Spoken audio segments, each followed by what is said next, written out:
Hello. Oh boy, it just stops all of a sudden there. Hello again, everybody. Welcome to the Tuesday Night Talk here on Pro Wrestling Inside and Out. I'm Rodney West, along with the Bomber, Jack Lord, who's sporting quite a nice little T-shirt there. Southwest Wrestling Entertainment. My boys out in Texas. Outstanding. And of course, we welcome everybody, and all of you, the insiders, and we will look forward to hearing from you tonight as we will continue our in-depth look at the NWA World Championship. Last night, we went through the history. I need to make just one slight little correction that I said about Ole Anderson last night. I stand by the fact that in the original NWA, he had no decision-making when it come to who the NWA champion is. However, once Turner Broadcasting bought Jim Crockett Promotions, then he did have decision-making. That, in fact, I think his only title change was Sting. So he gave us Sting. So there you have it. I just wanted to correct that. However, I was right. The board of directors and the president of the NWA decided who the NWA champion was. Just wanted to set the record straight on that. I'm sure I'll be called out on it, so I thought I'd do it before they jumped on me. Before we get Mike Schaefer listening in Alabama, we have Richard Hood. Thank you very much, everyone, for joining in. Jack, we talked about the history. We talked about the lineage of the championship. Talk about why that was important to the territory system.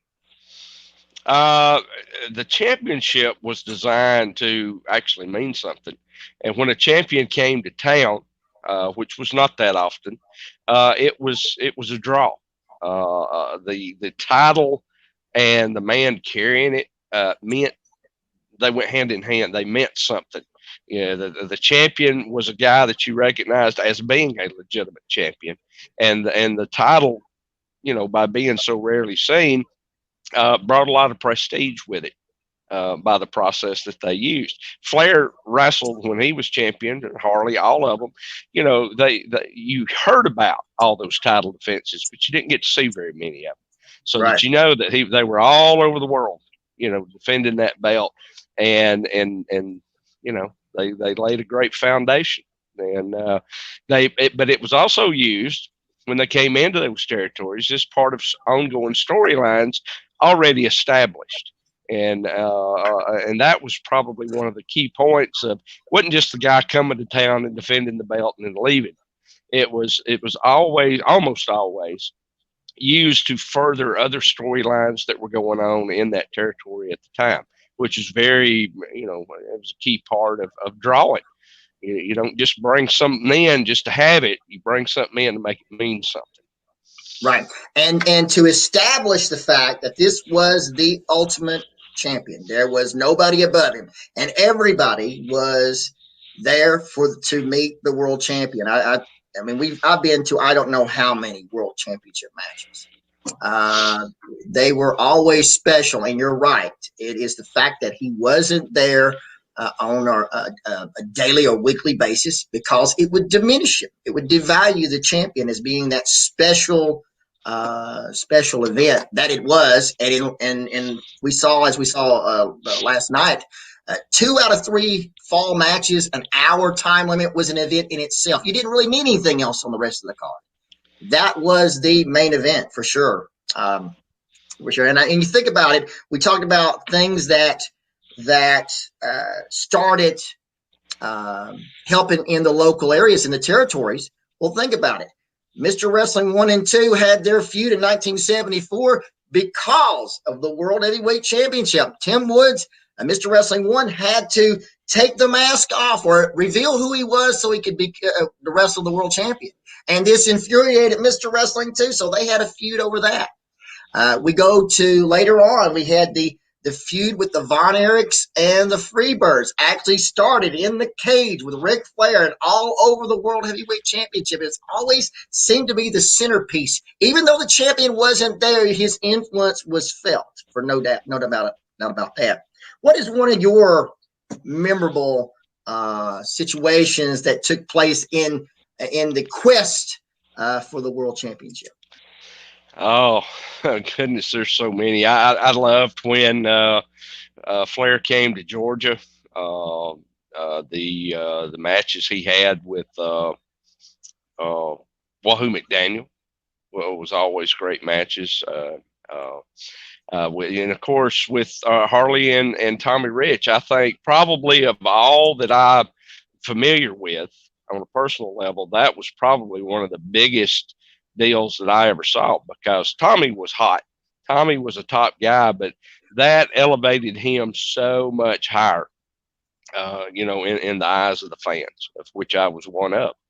So, it's and if effective that was used, it's that great. was the incident in which Austin Idol put Tommy Rich in the figure 4 on television, right? Yep, with the bounty hunter. Yeah. It was awesome. Used the belt and tied their legs together so that even when the baby faces made the save in there, they couldn't get them apart. They're having to fight to get the belt apart. It was tremendous. I think one of my most memorable ones was when Harley Race against Dusty Rhodes in Orlando, Florida. We covered it last night, the title change there. And this is where Terry Funk came from the audience and jumped Dusty Rhodes and broke his arm before that match. And that set off a feud that was in Georgia, went all over with Terry Funk and Dusty Rhodes. And I had sent through many of those matches, and Terry Funk was on the top of his game. I'm just going to tell you. I mean, some of the greatest interviews talking about Dusty. I still want to find you egg-sucking dog. That was so great. And that time, I wish we could find the video where Terry gets out, parks the truck on the hill, gets down and starts talking, and Dory's telling him, "Hey, Terry, look out, look out." He said, "Do you not understand? I'm talking about that Dusty Rhodes, that pig." He said, "But Terry, and that truck is coming down the hill behind him and runs over him." You remember this? I've been trying to find this video, and it's something, because Terry always had some kind of location he was at. He was in one time in the dump, and he was shooting rats, and he equated shooting rats has meeting Dusty Rhodes. It was something. And then of course we talked about the Bob Armstrong, Ron Fuller, which set up just an off the chart record-breaking year for them with Bob Armstrong against Ron Fuller, and that was all over the World Heavyweight Championship. And we've seen it time and time again where the champion would come in and he said, "I'm only going to wrestle one person, and that is your number one guy, and that is whoever the champion is." So it makes the local title, the regional title, more important. Everybody's after it. And it really enhances where he's going. Let's go ahead and get some comments, because we have some it's already popped up here. Let's start at the top. Well, let's go ahead and say hello to, I think we said, we had Charles Alfred. We said hello to him. He is from Killen, Texas, in Fort Hood. Dr. Philbo Grice. Hello, the professors. Bubba Griffin in the house. He said it's bad there. Yeah. Hurricane coming in. Good on you down there. Kevin Penley. Why didn't the champion come to work for Nick Gullis? Was Nick cheap? I remember Jack Briscoe came, Harley did, Dory Funk Jr. After his run.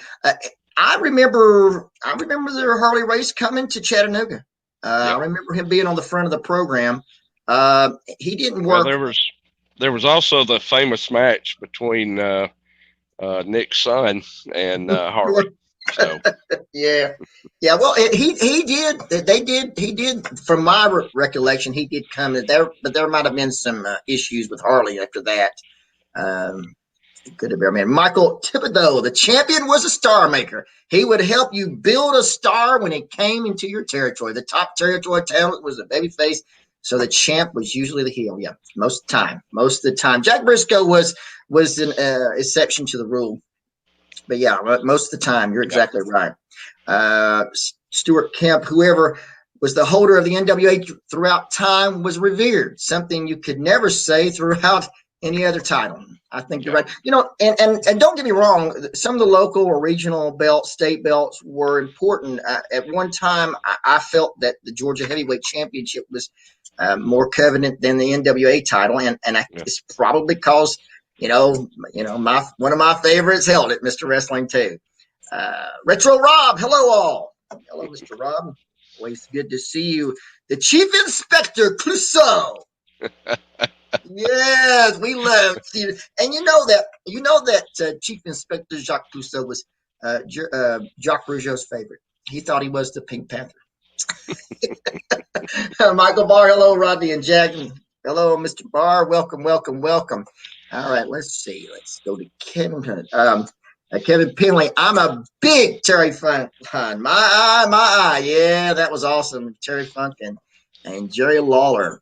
That era was so mind-blowing. Funk and Dusty, Harley, Arn Anderson, Ricky Steamboat, Nikita Koloff, Sting, Luger. Wow, just wow. Yeah. And we're going to, starting on the September 24th, that's not this Thursday, but the next Thursday, we start our study of the NWA. And we're going to start, I think, in 1984, right after Jim Crockett Promotions takes over after Turner kicks Vince McMahon off the station.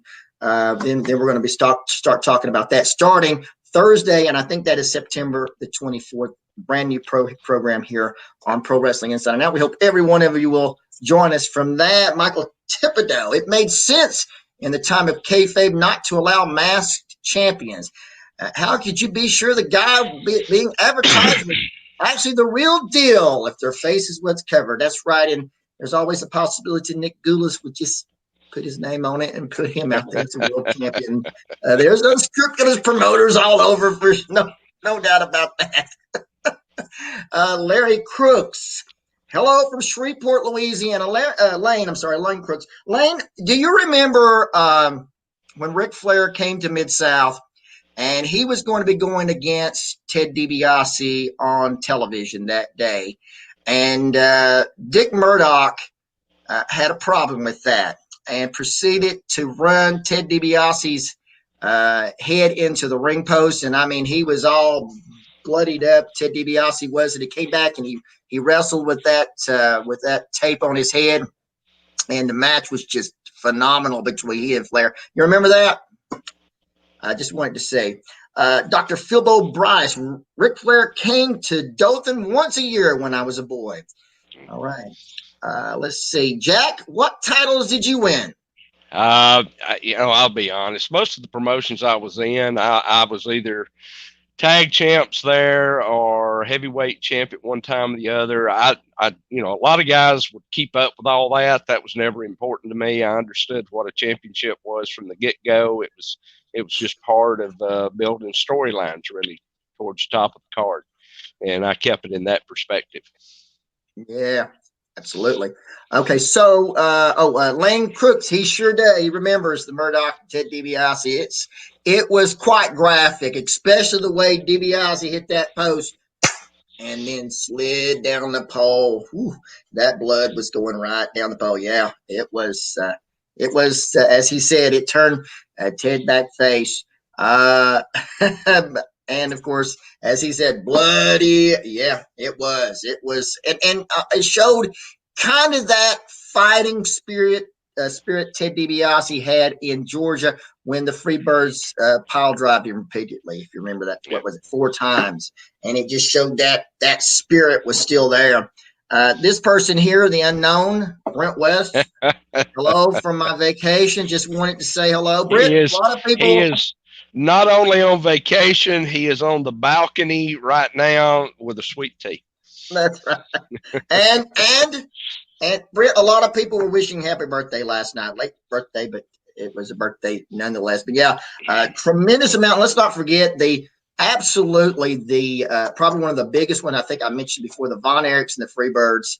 That match, Terry Gordy slamming the door into Kerry Von Erich's head, and that was all during a world championship match. Ric Flair and Kerry Von Erich in the reunion arena, just outstanding. Let's go with Stewart. Local titles were definitely revered if they were dealt with correctly.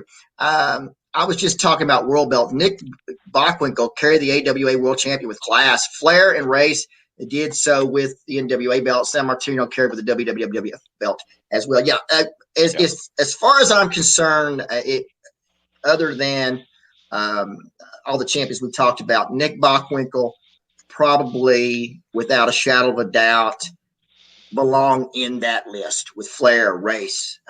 He was definitely just awesome. And I had the distinct pleasure of meeting him. He came to Alabama, and the man's a class act. I mean, just it knows exactly what he's doing, and it just makes the biggest difference. Richard Hood, Steamboat and Flair rivalry was classic. Absolutely. I mean, it set. It was when I watched some of those matches. Steamboat was like a rock star. The people were just screaming, and Flair just right on the top of their game at that point. Jordan Culberson, by the way, going to the Scimitar this Saturday down the road. All right, enjoy. Lane Crooks, back in the day, why was there never a true tag champ in NWA? That's a very good question. For whatever reason, the NWA did not feel necessary to have one set of tag team champions. It seemed like, the Carolinas, and of course, Carolinas, Georgia, Florida, all recognized one set. And Tennessee had their own set. And over in California, they had their set. I'm not quite sure why they didn't.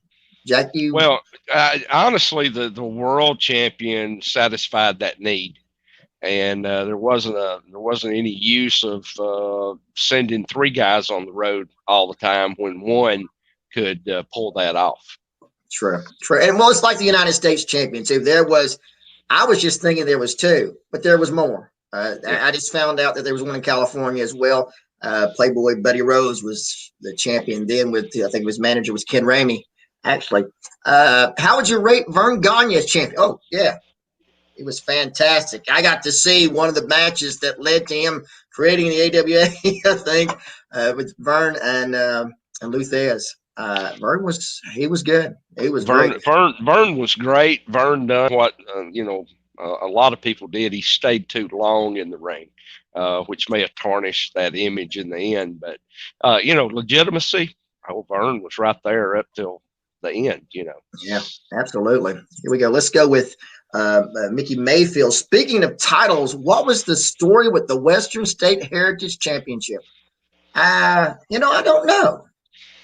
Apparently, they were planning on doing something in the California, I guess. I don't know. I know that only champion I remember having it was possibly Barry Windham. I remember Barry Windham. I think those two are the only ones that I remember. And I don't know. I think they just. They thought they were going to have a need for that. They pushed it, and then it just they didn't need it, so it just kind of fell to the wayside. And that was kind of towards the end, though, right? Of Jim Crockett's. It just seems like there was just there were so many people on the roster that I guess they thought bringing in another championship might help storyline out there somehow. I'm not sure. David Williamson, Nick Bockwinkel was one of the best ever champs, but he still he prefers him over Flair. Bockwinkel, like I said, he was a class act. I mean, and in front of the camera and behind it. Yeah, he was very, very smart man. Very smart man. Michael Thibodeau. One of those things I liked about old school was the fact that the World Championship did not change hands often. It made the match potential rare event, and that was a draw in itself. It was. We were talking about last night, and if you didn't get to hear about the history from last night, you can check that out. We've got it posted. Last night's show, we went through the history of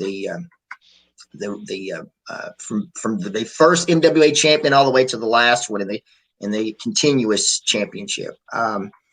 We went through that last night, and you're right. It did not change. In fact, Dory Funk Jr. went 4 years, and when he was beaten in Kansas City by Harley Race, it really shocked the crowd. They didn't expect it because it looked like Dory Funk Jr. was unbeatable, and truly was something. How do you respect tag team? How do you make a tag team credible, not a comedy?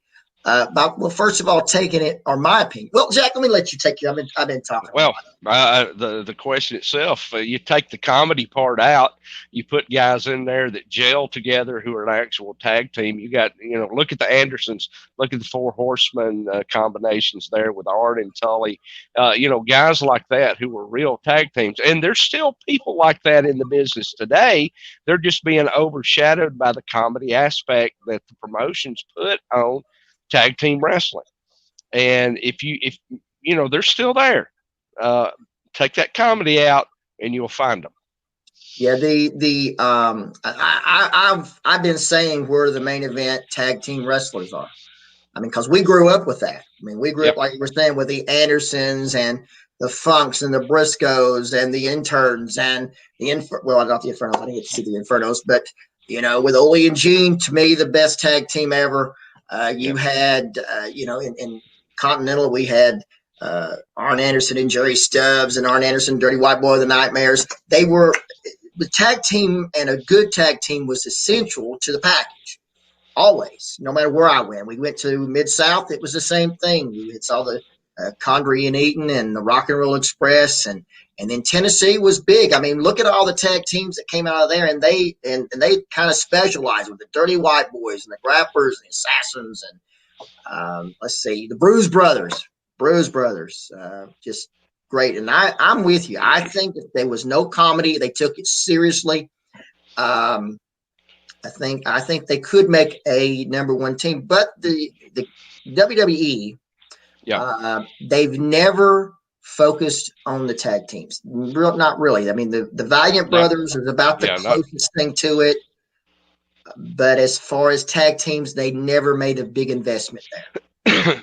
Never. AEW has some great tag teams, but there just seems to be such a cluster of what they do with them. It's hard to get into any of those. They got some great guys, though. All right, so let's go with Richard Hood. Do you guys remember Pro Wrestling USA? You remember Pro Wrestling USA?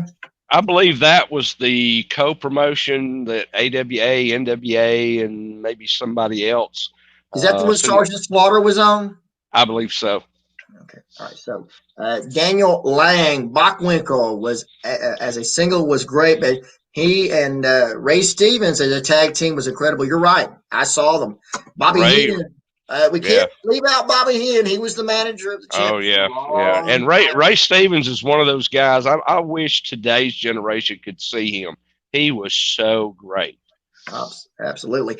Mike Schaefer, didn't see a lot of Bockwinkel, but from what I seen, he was a very technical wrestler. He was. He was great. And he knew exactly how to put it together.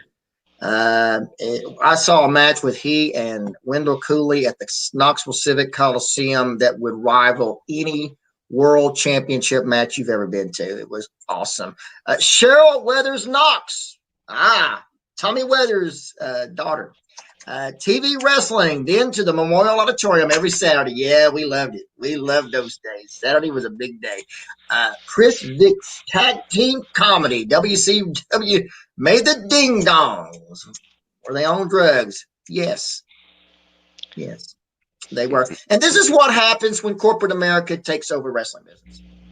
They turn it into what they've always thought it was. In my opinion, this is what happens when corporate America takes over. Kevin Penley, do you think Bob Backlund was fit for Vince Senior punch and kick style? Yes, he was perfect for that. He was actually different than what they had been seeing up there. And for years, I mean, what was it? 4 years he was champion.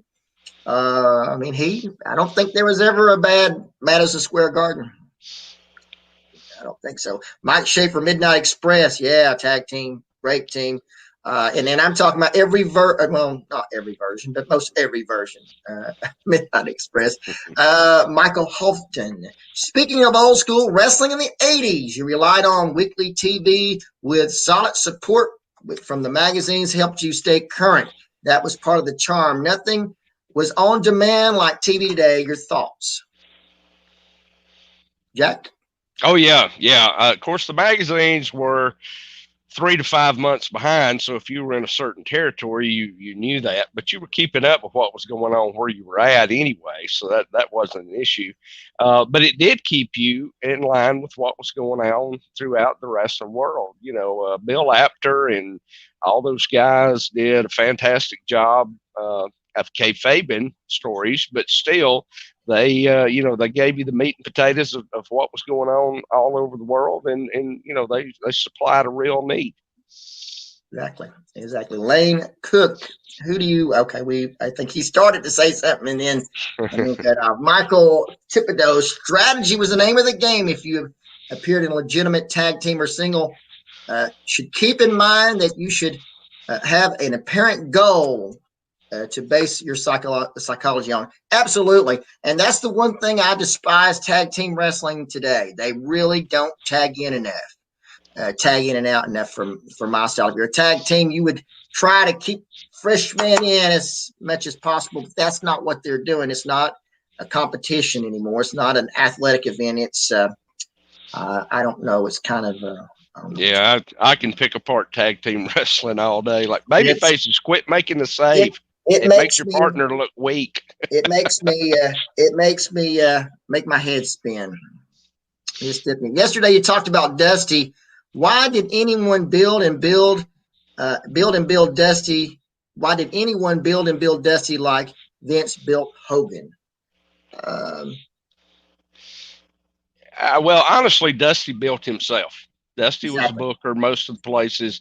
Dusty knew his appeal. He knew how to get over with people. Other promoters, once Dusty built himself in different territories, saw that Dusty was a draw. Dusty was almost to the Andre level, not quite there, but pretty close. You could bring him to New York. He would pop a crowd. He would have great matches. And a lot of different promoters throughout, would bring him in to do that. Dusty was one of those self-made guys. He didn't really have a promoter backing him per se as building him as the top guy. Dusty proved himself by booking himself in the top position and was able to pull it off. Exactly. Okay, so we got Michael Schaefer. Don't forget the Bounty Hunters in Tennessee and the Jet Set.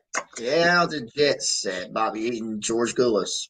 Yeah. The Bounty Hunters, though, the Novaks, Jim Kent, that was a team. That was definitely a team. Richard Hood, the 80s was the era for tag team. Exactly right. Keith, Kenny Pinley, Rodney, who are the New York Dolls? I remember the names, but I have no idea who they were. I do remember the names, but I can't remember who they were. We'll have to look that. Remind us who it is, Kevin. We kind of forgotten who the New York Dolls were. We'll go ahead. Cheryl Weathers Knox. Wrestling was our childhood, as you know, right? Yes, indeed it was. Got to go to the Memorial Auditorium, and Cheryl showed us how to sit on the back of the seats, where if people were standing in front of us, we could still see. She had all the tricks. Lane Crooks. Who do you feel was better, Condrey Eaton, Lane Eaton? Personally, I was a Lane Eaton fan. All right, I'm gonna have to cut him off. No, I'm just kidding. No, I'm a Condrey Eaton guy. I like the original. The karate kicks from Lane was more than I can handle.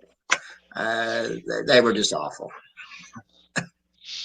Yeah, I'm the same way. Condrey and Eaton, to me, were the perfect tag team. I didn't mind Stan Lane so much, but when you apples and oranges there, Condrey and Eaton were just superior, I think. All right, here we go. Thibodeau. The Midnight Express reminded me strongly of Stevens and Bockwinkel when I first saw them in Mid-South. Yeah, they're a great team. No doubt about it. Tim Horner. Hey, there's Tim Horner. Jack, I have a pair of Ray Stevens boots. Those need to be in the Hall of Fame, Tim. How in the world did you manage that, Tim? We've got to hear the story about the boots. All right, Daniel Lang, Nick Bockwinkel, trained by Luth Ez and by his father, Warren Bockwinkel. I did not know, but Nick Bockwinkel was a Georgia heavyweight champion. Of course, that was, I guess, before we were able to see it. But yeah, Nick Bockwinkel was a Georgia heavyweight champion at one time. actually had the belt that eventually became the Georgia Television Championship. Rick G. Brooks, I've got an autograph from some of the most legendary heels ever in the professional wrestling business. Buzz Sawyer, Roddy Piper, Bull Curie, the original Sig, but the biggest heel of them all, outside the ring with Lou Thez. No offense, Jack. Yeah, I have got a Lou Thez autograph myself. So. Well, Lou Thez, as I found out when I was watching some of these matches that he had when he was champion, he was not popular. He was not popular. Yeah. Donovan Graham, Eddie Sullivan, and Rip Tyler, the Gulf Coast Tag Team Champions, were the best. Let's see. Where did I go? Boop, boop, boop, boop. Sorry about that. I missed my place. Mike Thibodeau, he said he prefers Condrey. Mickey Mayfield, Tim Woods, Mr. Wrestling, great worker, not talker. Do you think he was jealous of how big Mr. Wrestling 2 Johnny Walker became? Jack? I don't believe so. I think he was pretty proud of him, actually. He was the one who came up with the idea to bring another 2 in. Yeah, I never considered that. I never really thought of that. But Tim Woods was huge. No matter whether it was in Florida, the Carolinas, Georgia, he was always in the top. Really, Michael Houghton. Thanks, Jack Lord. I had forgotten the lag time, but you felt like. Yep. You knew all. Well, we weren't aware of the lag time. To us, unless you just paid attention, to the storylines going on in your current area. All right, Michael Thibodeau, right, Rodney? They don't even keep going back to the body part. That is the first rule of the Andersons, my friend, which I felt was one of that snake tag that Ole and Gene would do was brilliant. They could keep let's just be honest, if they didn't want you to tag, you weren't going to. I just tell you right now, R.G. Brooks, the first tag team I liked was Magnificent Maurice and Handsome Jimmy Barron. Let's see, Retro Rob, they were a band. Okay. From New York City. All right. Hey, a guy told me he was part of the tag team, Jack. You would know, he said you would know him. I don't know. Let's see, we got Charles Alfred. Where did the T-bump feed concept come from? Jack? Where did the bump feed concept? Not really sure what you're asking. Okay, that's the reason I was asking you. All right, let's go. Oh, and okay. All right, let's see. We'll get back with us on that, Charles. I'm sure we probably know what you're talking about, but if you're talking about the series of matches where you continually get up and feed for more bumps, it's just a natural progression of the business over years. Early days you didn't take that many bumps, and of course now. I think there's a contest going on in the back between how many bumps a guy can take in the ring and not sell anything in between. Yeah. All right. So here we go. Let's see. I think they're moving fast. Richard Hood, Rodney, and Jack. Pro Wrestling USA was when AWA and the NWA came together to go against Vince. I remember this. I thought I remember just a little bit of that, but it wasn't all over the place. I don't think it was just primarily Northeast, from what I remember.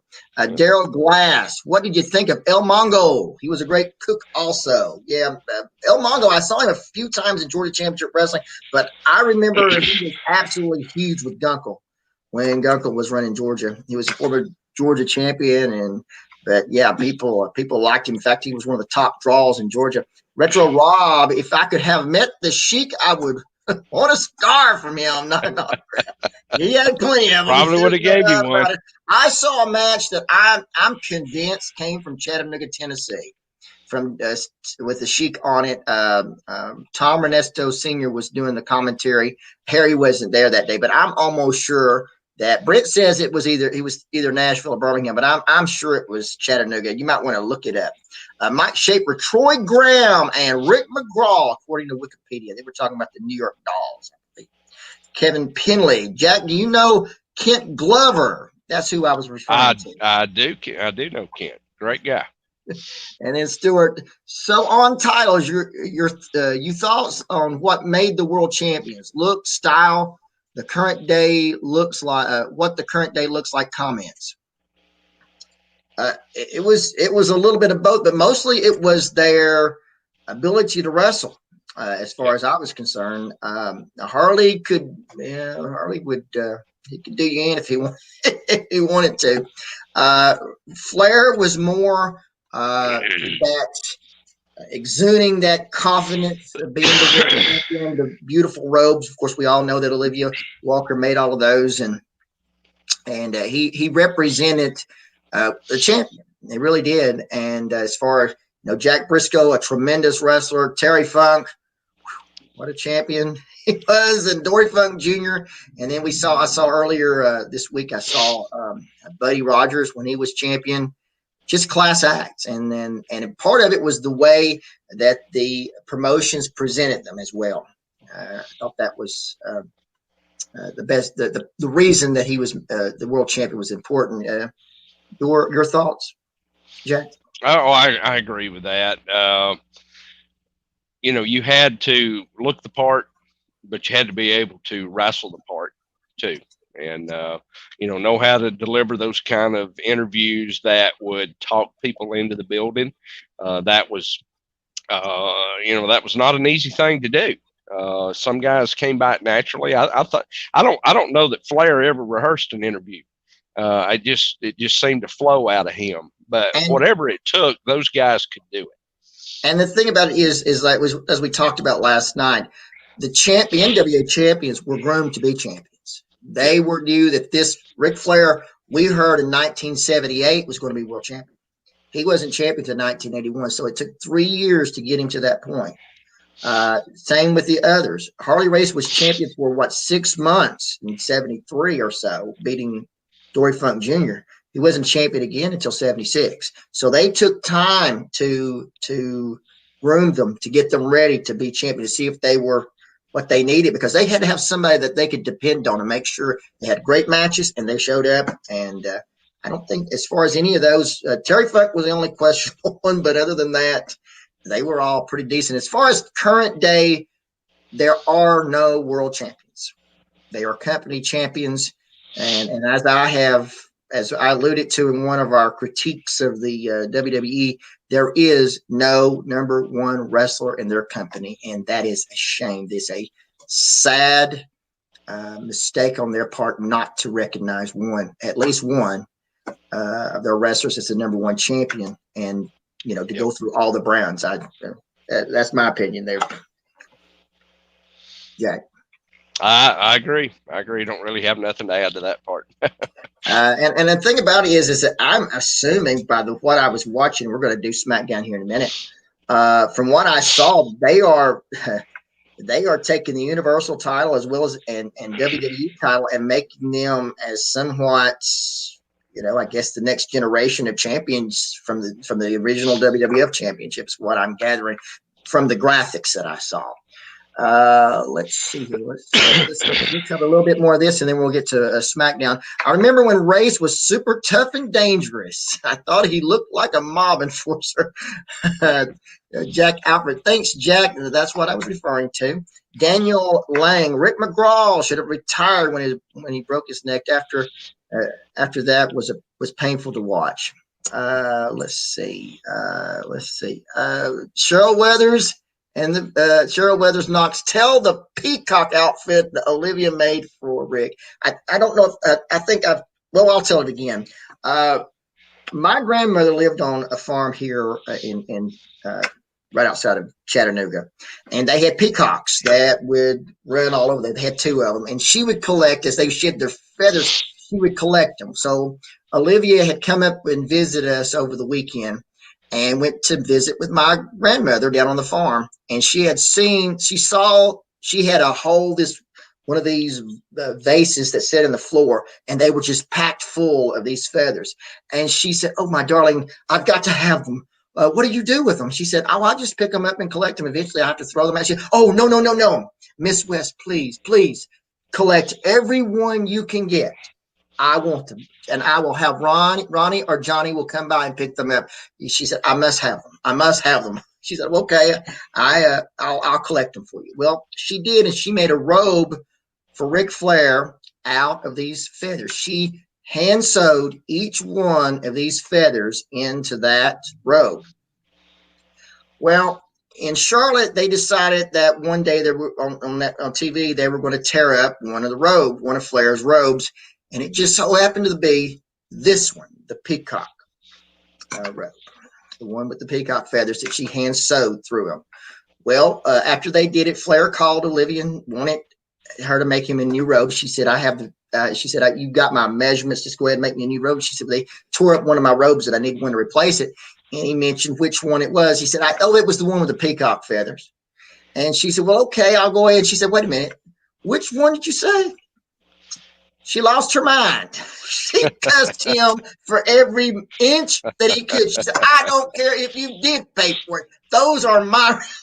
I don't care if you did. Those are my robes. You don't ever tear up a robe. If you want to tear up a robe, you call me. I will fix one up, and you can tear that up. But that, out of all the ones that I've ever done, you tore that one up. She wouldn't make robes for him for a long time. Finally, Flair had to fly to Atlanta, take her to dinner before she'd ever make a robe for him again. And I guess he had to pinky swear to never tear up a robe unless he contacted her first, because she was hot over that robe. Let's see. Michael Thibodeau, a good example of grooming a champion. David Von Erich. Yeah, they were getting him ready. Kevin Penley. Every time I saw the Sheik outside the ring, he was in a suit. And Rodney, do you remember? Let's see. We skipped here. Let me go back. I'm gonna get to you. Don't worry, I'm gonna get to you. Richard, how would you guys rate Jack Briscoe as the NWA champion? 1 out of 5, 25. I thought he was great. He was awesome, and to be such clean cut scientific wrestler. One of the things that Dad talked about is Jack Briscoe against Wrestling 2 in the Omni. And Jack Wrestling 2 at one time was using a Japanese armbar. And in that particular match, the two had Briscoe in the armbar, and his Jack's shoulders were pinned. It was down, and so was 2. And it went 1, 2. Jack Briscoe pulled his shoulder up, and 3. And the Omni come in glued. Nearly had a riot trying to get Jack Briscoe out of the Omni over that. That was done by Eddie Graham, who was a genius when it comes to the wrestling business. Mickey Mayfield, Don Morocco wrestled very, very stiff. Who's the stiffest in your opinion, Jack? Oh gosh, me. Wow. Yeah, I heard quite a few were. Yeah, all right. Michael Thibodeau, I heard King Kong Moscow was a crowbar. Mickey. Yeah, I saw some of him. Moscow was on the other day, one of the things. Rodney, do you remember seeing your dad referee for the first time, and where was it? That would be in Chattanooga. It would be the first time I saw him, and I actually didn't see him live. I actually saw him on TV. A lot of time Mama wouldn't let us go to the matches. Let's see, guys. Not many people know this, but when Dennis Connery left the Midnight Express in 1987, Brad Armstrong and I were partners, and Brad had a disagreement with Jimmy Crockett and left for a short time. Dusty and Jimmy Crockett asked me if I would be interested in working heel with Bobby Eaton and be the new Midnight Express. Stan Lane heard that Dennis left, and since he had worked heel more than I had, they went with Stan instead of me. Interesting. Yeah, wow. That would have been something. That would have been something for sure. And let's see, Land Cooks, how was Danny Hodge? I heard he was great. I never got to see him wrestling live, but he was a legend in Oklahoma, Louisiana, through that area. Just an absolute legend. And I believe we're going to have to wrap that up. We will continue our discussion of NWA on this Thursday night, as we get ready to have our big show starting on September the 24th, right here on Pro Wrestling Inside and Out.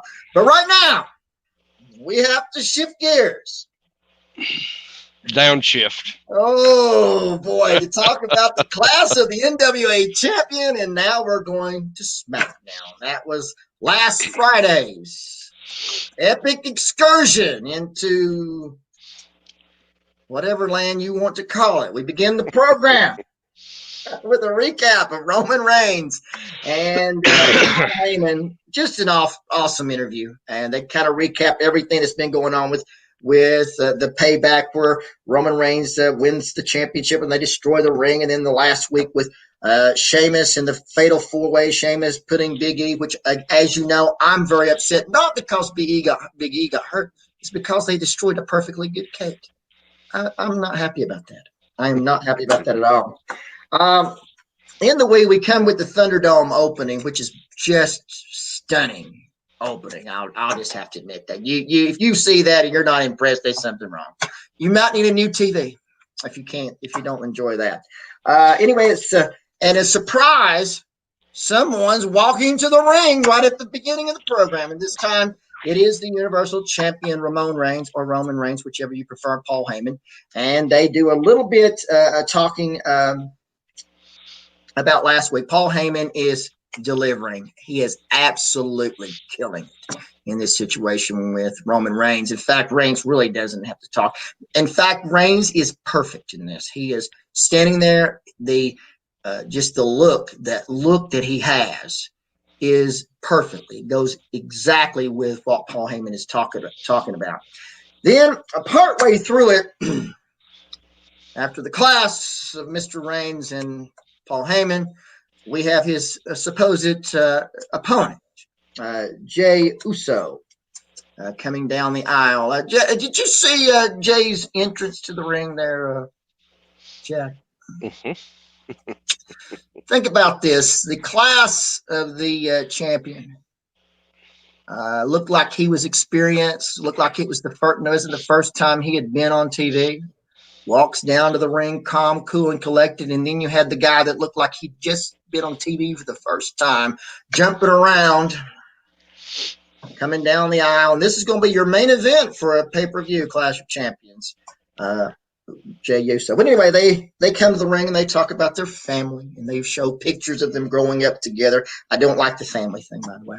But anyway, they're gonna face each other, and then while they're making all this talk, here comes King Corbin, and then after that, Sheamus, and then they decide they're going to have a tag team match. Did you see the attack that Corbin? I think it was Corbin. Maybe, no, it was Sheamus made on Jey Uso. Did you notice that? I did. I tried not to, but I did. Luckily, they have 22 cameras they can switch to cover stuff up, because it was, I think, not good. It was not good. But anyway, now we're going to have a tag team match later in the evening with the cousins, Uso and Ramon, or Roman Reigns, whichever you prefer, against Sheamus and King Corbin. We come back and we replay last week's terrible, absolute terrible, and a surprise. Thus saith Corey Graves attack as Bayley attacks Sasha, that actually everybody saw coming. He said, "Oh well, nobody saw coming." Yeah, they all saw that coming. I saw that coming. Everybody saw that coming. All right, so now they announced that for this week, yet another Fatal 4 match. Apparently, this must go when they focus group this. This must be big, because we've either had a triple threat or a Fatal 4 every show I've watched so far. But this time, the women are going to have a Fatal 4, and the winner of that will face Bayley.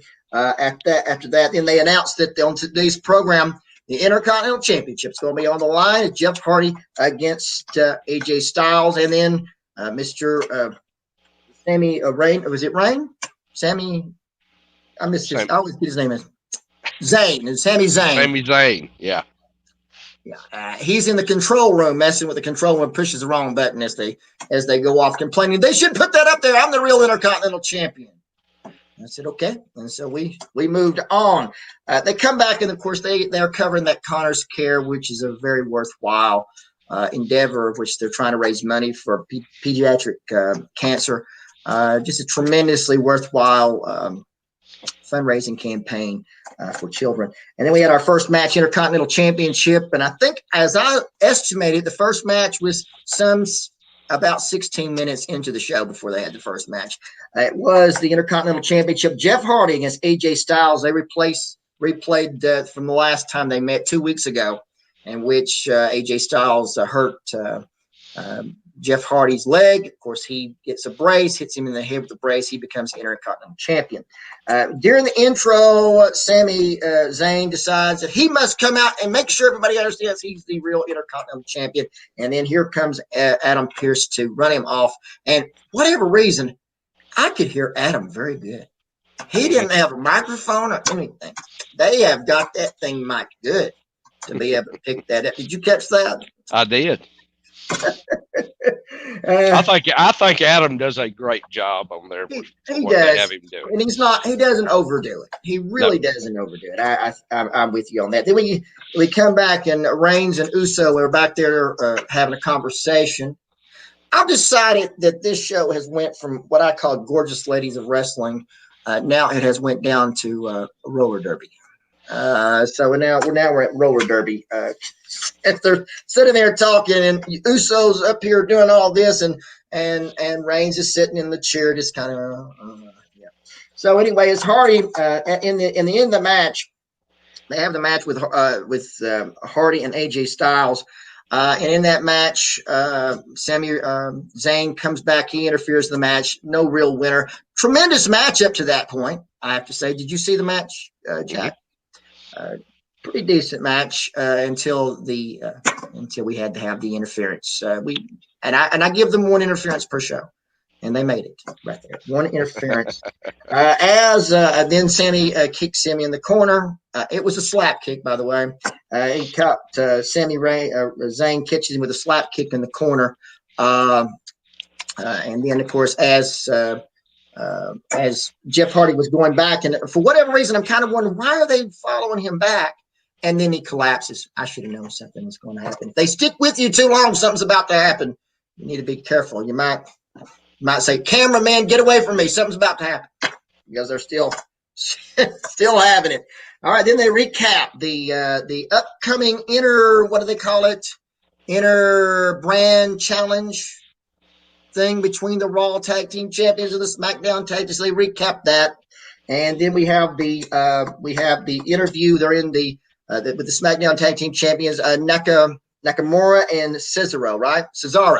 Cesaro. The SmackDown Tag Team Champions. We have more comedy. We were just talking about that earlier.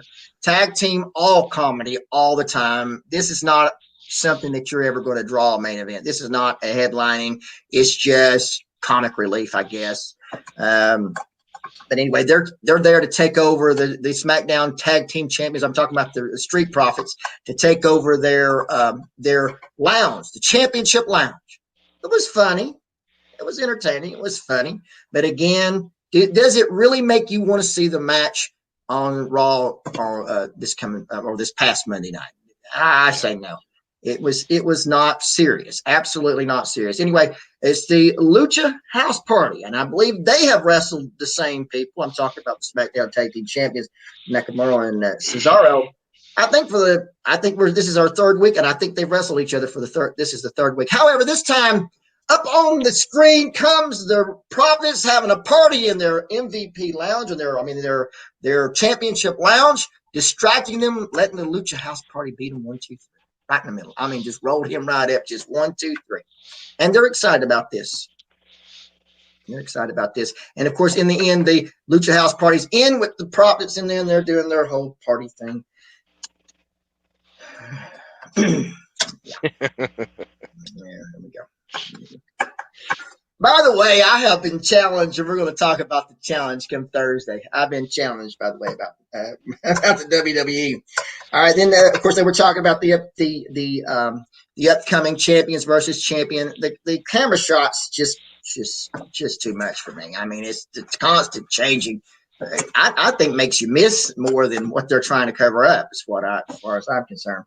Then we have the recap with Bayley and Banks. We're talking about what's her name, Sasha Banks and Bayley, and their incident from the last week. They reshow all of that. And then we have Bayley coming to the ring with the chair. And she sits in the chair and she talks and she tells the story that she was just using her. Did you see the interview? Did you I see our did.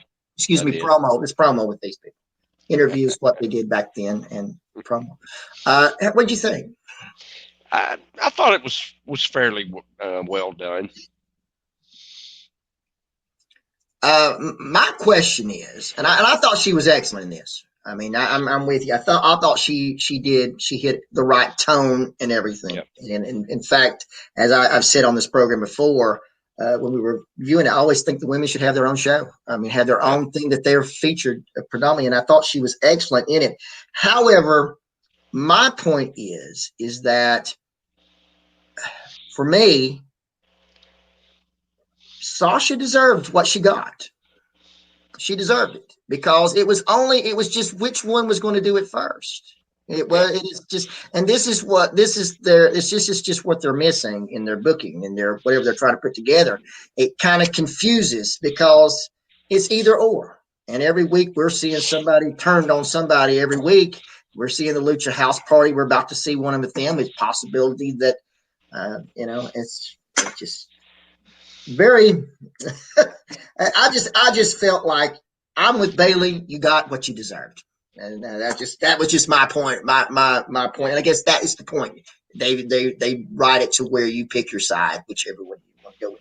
Then we have Nikki Cross. She's heading to the ring for that great Fatal 4 match. And she passes Bailey with the chair, and then Bailey gives her a chair upside the head, or well, in the back. And then she's there, and she's hurt the back, and everybody's around her, getting her ready for the Fatal 4. Fatal 4 match. The winner to face the SmackDown Women's Champion, Bailey, at the Clash of Champions. It's Lacey Evans, Alexa Bliss, Nikki Cross, and Tamina. And we see in this match as Alexa Bliss becomes Harley Quinn on the program, her slow transition to Harley Quinn. She's already got her pigtails. She's ready. Next thing she needs is a bat with some barbed wire around it, and she's made the transition. She's there. And I'm telling you right now. What do you think about this one, Jay? I thought it was good. I like Nikki. I like all the women in there. Tamina's a push for me. She's a good sized lady. And I don't mean that as, she's big or anything. I mean, she's tall. But she just doesn't seem to be as powerful a figure as she should be. I agree with that. Yeah. But I was great with Nikki going over. I think there's a lot of potential there to her. I love the crazy aspect of her character, and I think she's pretty good in the ring too. And they really, really built her as a babyface in this from all that she came back from. Sure. And I have found that if you'll just, in these Fatal 4, and it's a common thing, if you'll just hold back, be thrown out of the ring or something, and just wait to the end, you'll win. I've noticed it in just about every single one of these. I do not like Fatal 4 and triple threat matches. I will get into that one day, but I don't like them because they really show no skill, especially when it's a championship match and you have somebody else get beat, not the champion that goes against, for instance. Titles change hands by pinfall or submission, not by beating somebody else that's not the champion. Anyway, during this match, Bliss gives the sister Abigail, Abigail's sister or sister Abigail, to Mickey during the match. I believe it was Abigail's sister, who we all know's name is Bertha. So she gave her the Bertha right there on the floor, and then she walks off in her daze and her transformation to Harley Quinn. And there we go. All right, then we have the video of the mystery lady. Jack, do you have any clue about who this mystery lady is? I really don't. I don't know who that is. It was an awesome video. I'll give you that. It was awesome. Well put together. It was beautiful. Then we have match number 4, Otis, the machinery against John Morrison. Mitz is at the desk, and of course they recapped last week where they stole the lunchbox. They stole the lunchbox with the contract, and then we found out the contract's not in that. It was in his actual lunchbox or within the briefcase or whatever. This week they do something similar. They steal the briefcase. They steal the lunchbox, but it was actually another lunchbox inside the briefcase, and as kind of convoluted. It's just more comedy. But anyway, so that was that. A decent match. But then there we go. There it goes from there. I'm excited about this. Can't you tell? All right, so now we go with the recap, and then we show Sheamus taking out Big E last week. And of course, my main concern is Big E should be suspended, fined, and suspended for abuse of the cake. You just don't do that to a cake. Fine and suspended. I understand that why Sheamus did it. Just don't know who paid for the windshield of the car. All right, so now we go back with Mitz and Morrison, and Mitz and Morrison, and they go through the briefcase again, and they find out, well, it's not the same thing. Firefly Funhouse. I always fast forward, so Jack, take it from here. It was absurd, and I can handle them sometimes. I just I don't know. They're just getting borderline silly, and that's not to say I like the Fiend. I like that character. I like Bray Wyatt, what he's doing there. But those fun houses, what's that term? Jump the shark. I believe they jumped the shark with those, and now it's just it's a filler. It don't really advance anything, in my opinion. And I can't the wobbly, whatever the new character was. I don't get the point of what this whole segment was about. What's this new puppet supposed to do? I don't know. It's beyond me. Yeah, okay. I guess that's art house stuff, and I'm not an art house guy. Yeah, it's beyond our understanding. I'm sure that when they were sitting back there thinking about this, they think this is going to be funny. Yeah, okay. Somebody laughed, but it wasn't. All righty, there you go. They were.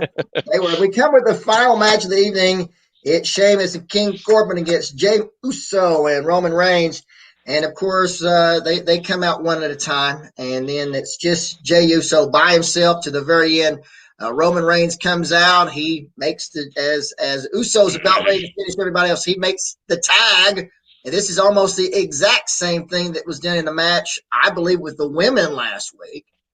I think it was women in one of the other shows. Tags him while he's jumping off the top rope. He comes in, does a spear on Sheamus. That was the end of it, and then they go off. That was it. That was it. That was the entire extravaganza. Getting ready with at the end of the show with Reigns and Uso both holding the belt together at the end. Good image at the end. Good image at the end. And that was SmackDown. Exciting for sure. Let's see here. Let's see. We're going to go through. Let's see. We will see what. Oh, wait a minute. Here we go. Wait a minute. Retro Rob says it's Carmella. Okay. Let's possibly, see. And I'm less interested in it now. Yeah, Mickey says, wait a minute, I gotta get. There's a good one here too. Mickey Mayfield, is there anybody left that hasn't been a 24/7 champion? Hey, that's good. Okay, wait a minute. Here we go. Come on, Rodney. Roller Derby was 10 times better than SmackDown. Miss Georgia. I'm just waiting till they put the ramps up and the teams come down and come around the ring in the roller derby. Roller derby wrestling together. I can see it. I can see it. Let's see. And of course, as Charles said, the Firefly is silly in it. And like I said, I fast forward through that. I have no use for it. But we will discuss that and a whole lot more coming here on this Thursday. We will finish up. We'll have a little bit of fun talk, and then we will finish the week up by doing our Raw review. It should be exciting. as much as the SmackDown was exciting. We will definitely. I saw Raw last night. It won't be that exciting, Woo! but we'll cover it a whole lot quicker this week than we did last. We'll get through it real quick. Don't worry. And ladies and gentlemen, as always, we thank every one of you for joining us. Of course, give us the big thumbs up or thumbs down, whichever you prefer. Seemed like we got an angry thing. We made somebody mad. Not sure why, but okay.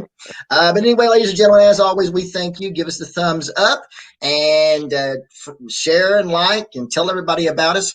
As always, we appreciate you and everybody out there and for your comments and participating in the show. It's been fun tonight. Ladies and gentlemen, for Jack Lord, I'm Rodney West, and we will see you this coming Thursday once again for more Pro Wrestling Inside and Out. We'll see you then.